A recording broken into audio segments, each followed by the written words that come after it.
Welcome to Transition and Leaving a Legacy. In this training, we'll discuss how to make transitioning in and out of leadership roles easy and effective for members of your organization. For this training, you'll need to be able to take notes using whatever method is most comfortable for you. Headphones are recommended. Please also have the resource guide on Schlossberg's transition theory printed or readily available to refer to. This guide can be found linked to the description of this video. Today, we'll be discussing transition and the theory surrounding it. We'll also discuss leaving a legacy behind and how to do so. First, what is transition? According to Schlossberg, there are three types of transition: anticipated events, unanticipated events, and non-events. An anticipated event, for example, could be the annual changing of leadership positions in your organization. An example of an unanticipated event is the president of an organization stepping down unexpectedly. A non-event is essentially the opposite, transitions that are expected but do not occur. For example, a student intending to start medical school in the fall but not receiving an acceptance. To cope with and process through these types of transitions, Schlossberg suggests 4 S's that have an impact: situations, self, social support, and strategy. The first S, situations, are just that. The situation itself directly impacts your ability to cope with it. Think of situations as contextual factors, such as timing, what caused the transition, how long the transition lasts, and if you have experience with this type of transition. The next S is self. Many personal characteristics impact how individuals view transitions, such as socioeconomic status, gender, age, stage of life, state of health, and ethnicity. These all make a difference in how transitions feel for you and what experience you have with them. After that comes social support. Who in your life can support you through this transition? Who's on your team? Where do you go to deal with difficult situations? Finally, we have strategies. These are your coping responses or how you typically deal with stress. Some folks read a book, go for a run, call a friend, or meditate. What are your strategies for dealing with stress? We've talked a lot about dealing with transition, but it may still feel a little abstract. When might this happen in my life? Some examples of transitions that you might relate to include RSO leadership positions, new job, new major, moving homes, experiencing injury, or even a change in relationship status.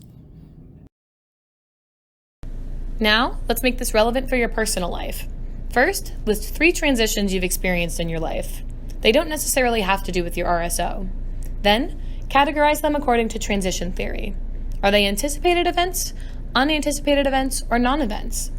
Then, reflect on the way the 4 S's influence these experiences. Feel free to pause the presentation at this point to complete the activity. After completing the previous activity, you should have some personal transitions in mind. Take 3 minutes to reflect on transition overall using the prompts on screen. What is challenging about transition? What makes transition simpler or easier to process and experience? Apply these concepts to the leadership positions you currently hold. At this point, we've made transition theory relevant to your life and considered how to process through it. Now, we can make it relevant for our student organizations. Take a moment to think of the leadership position you're currently in and how you can use your role to ease the transition for those that come after you. As we navigate through our term in our leadership positions, it is easy to identify small bits of information we wish had been shared with us at the beginning of our term. Now is the perfect time to start documenting these little bits of information to ensure that future leaders in our organizations have access to that information and can build upon the work you have done.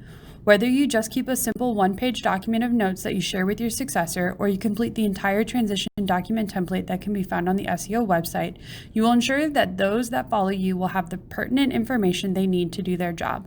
The more information you provide your successor, the more unanticipated events you can turn into anticipated events to ease their transition into their role. You've started thinking about your legacy and what transition means to you. Here are some best practices for how to do it. These principles and the guiding questions attached to them can be helpful when considering your position and the legacy you're leaving for the next group of leaders. Feel free to refer back to them at any time or take notes.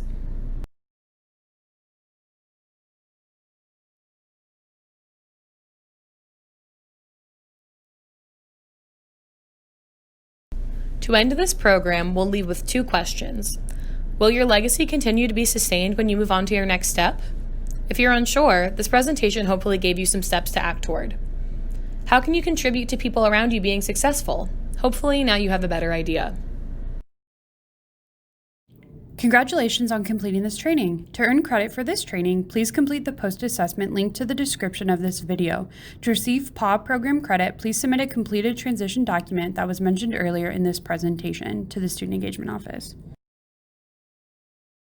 Thank you for your attention. If you have any questions, comments, or concerns, please email us at seo@holyfamily.edu.